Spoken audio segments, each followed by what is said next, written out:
So, what are some other structures you can use to deliver your goods? As we saw in the article, that the changes to the ships themselves change the capacity to deliver the message. Your organizational structures are also that same way. So, I played around with a couple of them. Um, this one right here comes from David Thomas Newkirk, from how David Brooks structures his editorials, and I just used the boxes in here to place my argument. This one is really one of those where you look at, you might think this, but this probably is a better way to look at it. So it enabled me to really look at and concede to some points, but really look at and land to a better way of thinking. So this happened.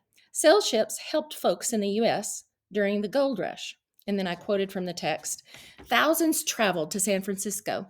The fastest way to be first to the gold was to go at a good clip. I thought about even adding the details in there about some of the clipper ships had up to 30 sails that would catch that wind and get them to the gold first.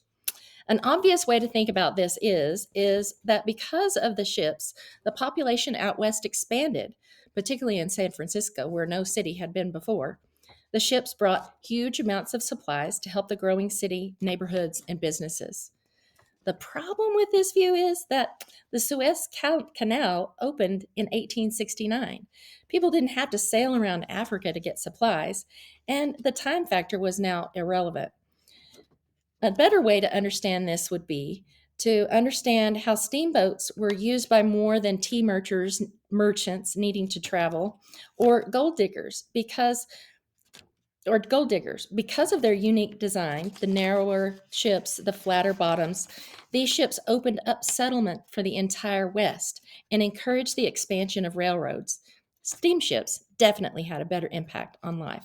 So that David Brooks editorial form really works out about, hey, let's concede that this is true, but this probably is a more compelling way to think about the changes in which ship had on there. I found another one that I thought was really cute for this one, giving an award. The award for the ship changing life in the US is, drumroll, the steamship. One quality they have. The steamships were faster than sail ships. One moment you saw that quality. So I chose the part about the Clermont. The Clermont proved that a steamship reduced time from most of a week to a day and a half. Even better, ships the ships could push against the water. And so it says how it affected the US then. And I said, as a result, people got goods faster and the ships could go places inside the US that other ships couldn't get to. And so, what do I think about that to conclude? Now, west of the Mississippi was even more possible. Trade flourished, new towns were built, expanding where and how people lived. Y'all, this is a really great way to give kids power that helps them choose something that they want to say and then gives them the right structure or the right ship to deliver the goods to them. Now, there are other ways we can do this. There are more structures from Broofy that we can look more deeply into, and you can explore that if you want to. But really, you have some argumentative booty that you can take into yourself to write and understand texts and the response to them in an argumentative fashion. We know that writers use tools in order to have an effect on a reader, and here's some of them.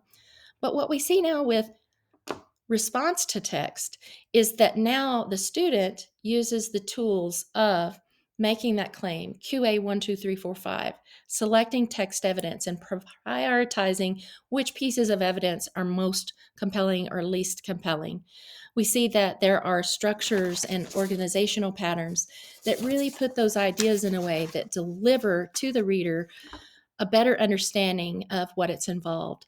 We also understand that there's a critical difference that moves along giving people information, giving people your opinion, giving people a real true view and research evidence-based ideas about a topic and the ways to think about it than we see with persuasion and even propaganda that are very critical to empowering our students for the lives that they're going to live next.